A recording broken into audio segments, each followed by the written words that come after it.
Que le Seigneur Dieu vous bénisse richement. Je suis votre frère David Amba. Nous allons juste sans plus tarder, pour cet après-midi, faire la lecture de la parole dans les livres des Hébreux. Au chapitre 12, nous allons lire à son verset 12. Lisons au nom du Seigneur Jésus-Christ où il est dit: fortifiez donc vos mains languissantes et vos genoux affaiblis. Dans cette écriture dont nous venons de faire la lecture, avant de pouvoir l'aborder, nous allons prier un peu le Seigneur Jésus-Christ. Prions le Seigneur. Gracieux, aimable et tendre Père Céleste, nous te remettons ce petit moment entre tes saintes et puissantes mains. Prends cette parole que nous venons de lire, que toi tu puisses amplifier cela dans nos vies, afin que cela produise les effets et que nous puissions voir les résultats provenant de ta parole. Nous te disons merci pour ce moment que tu nous donnes, que la gloire et l'honneur te soient rendus dans le plus précieux nom de notre Seigneur et Sauveur Jésus, notre Dieu. Amen.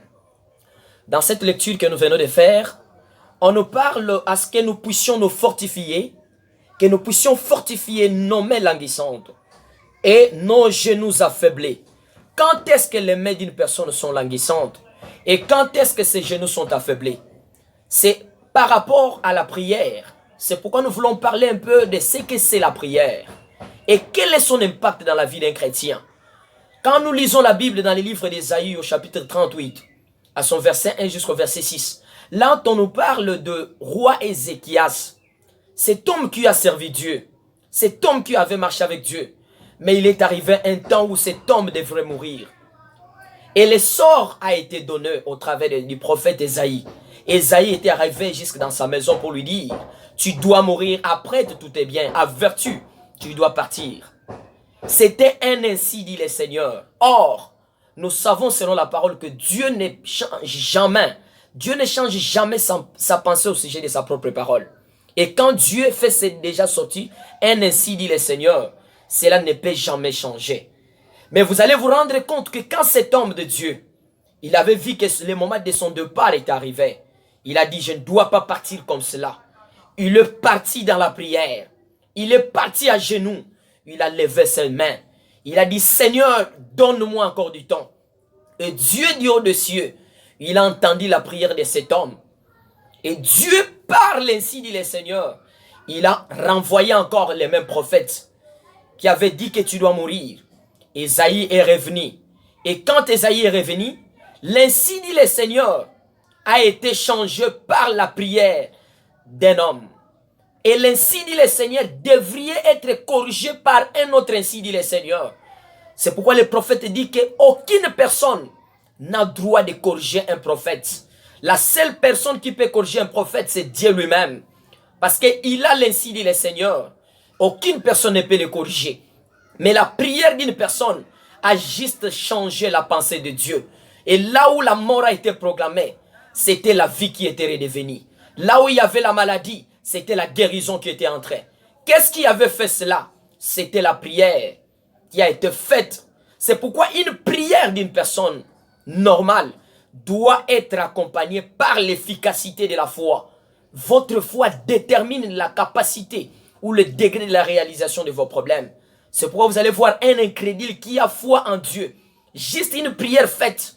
Toi, un chrétien qui vient dans la ligne de prière, tu retournes avec ta maladie. Mais lui ayant la foi en Dieu, juste à cause de cette foi-là, même dans un remède, même dans une prière faite par un pécheur, mais à cause de cet attachement qu'il a, à cause de cette foi qu'il manifeste, la personne qui est malade reçoit sa guérison. Pourquoi? Parce que la personne a foi en Dieu. C'est pourquoi le prophète nous dit dans plusieurs prédications que la prière est la force vitale d'un chrétien. La prière est l'arme la plus puissante que le monde n'a jamais connue. Maintenant, votre problème, mon problème, notre problème, c'est de savoir que dans n'importe quelle situation qui nous arrive, dans n'importe quelle circonstance, c'est de confier nos vies en Dieu. C'est de croire en Dieu. C'est de prier Dieu. Or, quand nous les prions, nous devons savoir comment nous devons les prier. Et nous devons savoir qui est-ce que nous invoquons. C'est pourquoi le prophète Branham dit que parfois quand nous prions, ne pensons pas que quand nous prions, nous faisons ce que Dieu descende là où nous sommes. Mais nous faisons ce que nous puissions monter. Parce que la nature divine est en nous. Le Dieu que nous prions n'est pas au ciel. Le Dieu est en nous.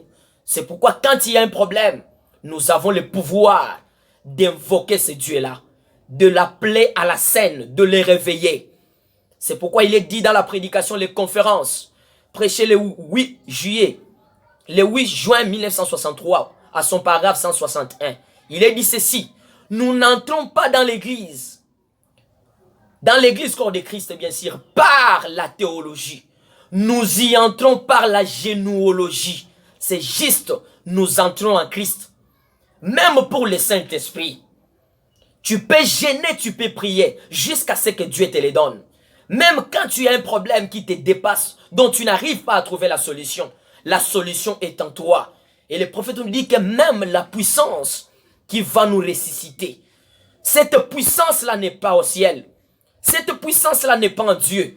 Mais cette puissance-là est en toi. Cette puissance-là est dans l'épouse. Cette puissance-là est en toi. C'est pourquoi même quand on appelle qu'il y a une ligne de prière, généralement les gens qui viennent dans la ligne de prière, ce sont les gens qui n'ont pas la foi. La preuve qu'ils n'ont pas la foi, ils viennent emprunter la foi du prédicateur. Mais toi qui as la foi, Dieu ne regarde pas la distance. Juste l'endroit où tu te tiens. Juste la place où tu te trouves. Quand tu y as foi en Dieu, c'est comparable à cet homme, le centenaire romain. Il avait dit, je ne suis pas digne que tu viennes sur mon toit. Prononce seulement la parole. Mon serviteur malade à la maison sera guéri. Toi aussi, c'est ça ta situation. Ça ne dépend pas de main des prédicateurs qui va te sauver. Ça ne dépend pas, mais c'est de ta foi. Ta foi t'a guéri, comme disait Jésus. Mais il y a des sortes de choses qui font à ce que la puissance de Dieu soit manifestée. Quand vous allez prendre le type de ce jeune homme qui a été piétiné, déchiqueté par la voiture. Mais quand le prophète était arrivé, il a dit tout: si cet homme, si ce jeune homme ne se ressuscite pas, appelez-moi faux prophète. Pourquoi? Parce que à ce temps-là, ça ne dépendait pas de la foi de cet homme qui était décédé. Mais ça dépendait de la puissance de la résurrection qui était dans cet homme de Kentucky.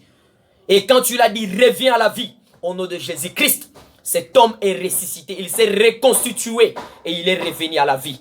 Ça ne dépendait pas de la foi de cet homme-là. Vous allez voir encore, il y avait le petit poisson qui était mort.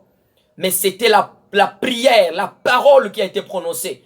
La puissance et la résurrection qui étaient dans les prophètes, ça ramenait les petits poissons à la vie. De même que Lazare. Jésus s'est trouvé devant la tombe de Lazare. Ce n'était pas la foi de Lazare qui a fait à ce qu'il soit ressuscité. Mais c'était la puissance de la résurrection. Car Jésus était le chemin, la vie et la vérité. Et là où se trouve Jésus, la mort change à la vie. Là où se trouve Jésus, la maladie change en bonne santé. Là où se trouve Jésus, les problèmes changent en solution. Là où se trouve Jésus, nos difficultés trouvent des remèdes et des solutions. Qu'est-ce qui peut lui être impossible si Dieu est en toi? Tout est possible à Dieu. Tout est aussi possible à toi. Mais le problème, c'est de croire dans ta prière. Et vous allez voir qu'il y a des gens qui viennent avec des maladies. Cette femme qui saignait pendant beaucoup d'années, quand elle a touché l'habit de Jésus, quand elle a touché Jésus, Jésus a dit, il y a une femme qui m'a touché. C'était un touche spécial. C'était un touche différent. Et cette touche-là, c'était le touche de la foi. La prière doit être accompagnée par la foi. Et cette femme a été guérie. Ce n'était pas Jésus qui avait guéri cette femme. Mais c'était la foi qu'avait cette femme en Jésus qui l'avait guérie. Et toi aussi, comme tu es encore vivant, tu dois manifester la foi dans ta prière. C'est ça qui fera ce que tes problèmes soient résolus. C'est ça qui fera ce que tes difficultés trouvent des solutions. Et le prophète Branham nous dit encore, dans la prédication, amenez les gens à croire. Prêchez le 17 juillet 1952. À son paragraphe 58, il dit ceci: la prière change un pécheur à un chrétien, un malade à un homme bien portant. Tu peux être malade. Tu sais quelle est la maladie qui t'attaque. Tu sais quelle est la maladie qui te tourmente. Mais qu'est-ce que tu peux faire à ce que cette maladie-là puisse changer? C'est juste la prière. Qui va faire cette prière-là? Toi-même. Tu as tous les pouvoirs. Parce que tout ce qui est en Dieu, Dieu l'a placé en Christ. Et tout ce qui est en Christ, il l'a placé dans son église. Et l'église, c'est le corps de Christ. Si tu as le Saint-Esprit, tout pouvoir t'est donné. Mettez cela en pratique.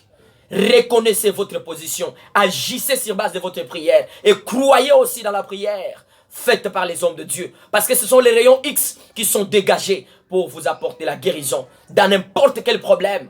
Commencez déjà à être incrédule à ces problèmes-là. C'est ça la vraie incrédulité que nous devons voir. Ce n'est pas l'incrédulité à la parole, mais c'est l'incrédulité à nos problèmes. C'est l'incrédulité à nos difficultés. C'est l'incrédulité à nos maladies. C'est l'incrédulité à nos pauvretés. C'est l'incrédulité à nos situations qui nous tourmentent. Parce que Dieu nous a donné le pouvoir, par la prière, de changer toutes les circonstances. De changer la maladie en bonne santé. De transformer l'eau en vin. De transporter même les montagnes naturelles, les montagnes réelles. N'importe quelle situation, tu y as ta solution. Dieu avait dit au prophète, si tu amènes les gens te croire, rien ne peut résister à tes prières, même pas les cancers. Et le prophète va plus loin. Il dit que quand Dieu avait envoyé les disciples, Jésus allait partout dans le monde, prêcher la bonne nouvelle à toute la création. Ce n'était pas l'enseignement de la parole, mais c'était pour la prédication de la parole. Et Branham dit, qu'est-ce que signifie prêcher la bonne nouvelle? Il dit, c'est eux que quand la parole le prêchait, cela doit être accompagné de la démonstration de la puissance du Saint-Esprit. Quand vous avez la parole, en Christ il y a tout. Dans la parole il y a tout. Tout ce dont vous avez besoin. Et le reste se donne par-dessus. Ce sont les bonus que Dieu vous donne. Et la mort de Jésus à la croix, Christ est mort à la croix pour la guérison de nos corps, mais aussi la guérison de nos âmes. Et il nous dit que l'or et l'argent m'appartiennent. Comment dois-tu l'utiliser cela? Étant esprit, il va l'utiliser au travers de toi et moi. Tout ce dont nous avons besoin, c'est lui le donateur de tous dons excellents et parfaits. Mais le problème, c'est de prier. Le problème, c'est de croire dans notre prière. Et le prophète Branham continue pour dire, dans la prédication, la voix de Dieu qui a été frayée pour nous. Quand vous êtes triste chez vous, allez à la rencontre de Jésus. Si la maladie frappe votre maison, allez à la rencontre de Jésus. Si vous avez des chagrins dans votre maison, allez à la rencontre de Jésus. Alléluia. Si vous avez besoin de quoi que ce soit, allez à la rencontre de Jésus. Tu sais maintenant pendant que je parle, quel est le problème que tu as? Tu as besoin de quoi? La solution, Dieu te dit, allez à la rencontre de Jésus. Où est-il? Où est Jésus? Jésus est la parole. Jésus est la colonne de feu que Paul rencontra. Et si toi, dans cet âge, tu as vu le retour du mystère de la colonne de feu, tu as vu le retour du mystère de la parole, l'ouverture de la totalité de la parole, tu as Jésus. Parfois, tu ne te reconnais pas. Invoque-lui maintenant même. Il est capable de te répondre. Il est capable, le souverain sacrificateur, qui peut être touché par les sentiments de vos infirmités. Juste ayez foi en lui, dans la prière, dans la consécration, dans la méditation. Chantez un cantique. Et Branham dit, que signifie prier? Prier, c'est parler à Dieu. C'est la seule voie, la seule possibilité que lui nous donne pour que nous puissions lui parler. Et quand nous lui parlons, ayons foi dans cette parole que nous avons. Ayons foi dans la prière que nous lui faisons. Si nous croyons à cela, Dieu est capable de nous répondre. Il est plus que capable de nous exaucer. Mais simplement, accrochons-nous à lui. Attendons-nous à lui. Et c'est pourquoi Branham dit que même si vous avez un bon serviteur de Dieu, un souverain, un berger, quand une personne malade approche, si les malades s'agenouillent, tous s'agenouillent ensemble. Et Branham dit quand il s'est rendu dans une salle où il y avait une femme qui vivait très mal. Quand il a abordé cette femme-là, la femme s'est agenouillée. Branham aussi s'est agenouillé. C'est pourquoi vos genoux doivent fléchir devant une seule même personne. C'est pourquoi vous allez voir Branham en train de prier pour les malades. Les malades est debout, Branham aussi est debout. Et quand les malades s'agenouillent, lui aussi s'agenouille. Vous ne pouvez pas vous agenouiller devant une personne pour vous offrir une prière. Mais vous devez vous agenouiller. Vos genoux doivent fléchir devant une seule personne. Et cette personne-là, c'est le Seigneur Jésus-Christ. Quand nous lui faisons confiance, quand nous croyons dans la prière, quand nous le prions pour lui, tout ce dont nous avons besoin, nous sommes capables de le faire. N'allez pas chercher la guérison divine à n'importe où. La guérison divine se trouve dans la parole. La bénédiction se trouve dans la parole. Le changement, la conversion véritable se trouve dans la parole. Mais simplement, prions, demandons à Dieu tout ce dont nous avons besoin. Rien ne peut lui résister. C'est pourquoi nous vous parlons que maintenant même, si vous voulez réconforter, renouveler votre expérience, dites Seigneur, encore une fois de plus, essaye-moi. Nous sommes comparables comme Samson. Nous avons perdu les ailes de la prière. Restaurons la vie de la prière dans nos maisons. Restaurons la vie des prières dans les ministères. Et Abraham dit que des fois quand vous voyez la force dans mes services, ce n'est pas à cause de moi-même. Il y a des héros dans l'ombre. Il y a des femmes qui prient pour moi, pour mon ministère. Il dit même pour un prédicateur. Mes bien-aimés prédicateurs qui me suivent. Des fois, nous croyons que nous connaissons la parole. C'est pourquoi nous avons l'habitude de prêcher les Écritures. Mais nous ne voulons pas faire vivifier les dieux des Écritures. Pourquoi? Parce que nous avons oublié ce qui faisait la force du ministère de William Marion Branham. Branham dit, des fois, je pars à la forêt. Je fais le plein à la forêt. Et quand je viens devant l'église, c'est l'église qui fait le plein. Moi, je me vide.